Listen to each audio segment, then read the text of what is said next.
Hello to all and welcome to Star Wars Opinion. So in the Battle of Teth in the Clone Wars movie, one of my biggest complaints has always been about Anakin's method of attack. I didn't understand who in their right mind would attack an enemy hundreds of feet at a right degree angle above you. So why did Anakin decide on a vertical assault of the Bamar Monastery? Early in the Clone Wars, the Republic was in a critical situation as far as the ability to continue fighting. The Grand Army, whose original size was about 200,000 clones, had suffered severe casualties at the First Battle of Geonosis. The Droid Army was growing rapidly, while many systems were joining the Separatists, or being invaded by the Confederacy. The Republic at this time could not fight on very many fronts, and they now needed access to hot hyperspace lanes to reach the Outer Rim, specifically Kamino, where their army was being grown.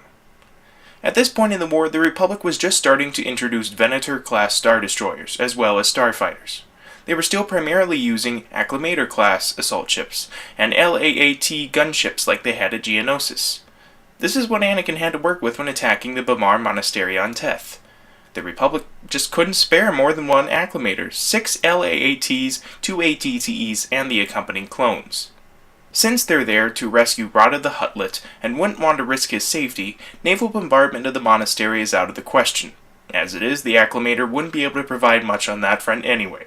With no fighter escort and the limited weapon capacity of the LAATs to consider, Anakin decides to drop down at the foot of the cliff and start a frontal assault on the monastery. Sir, we're taking heavy fire.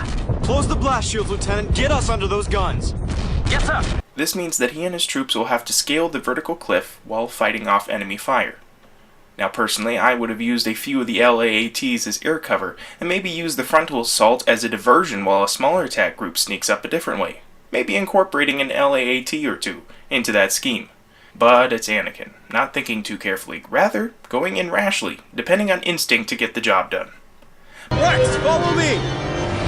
Yes, sir. By the time they capture the monastery, they've lost a good chunk of their group, and it doesn't even matter since the Separatists counterattack and trap them in the monastery. Anakin and Ahsoka find Rada and leave with him while the remaining clones prepare a last stand. Only the arrival of Obi-Wan Kenobi and his reinforcements keep the entire force from being destroyed. Captain Rex and a few clones are the only survivors. These sure would have been helpful. That would have been helpful too. Well, that's my opinion. Let me know what you think in the comments below. Until next time, thank you for watching, and may the Force be with you.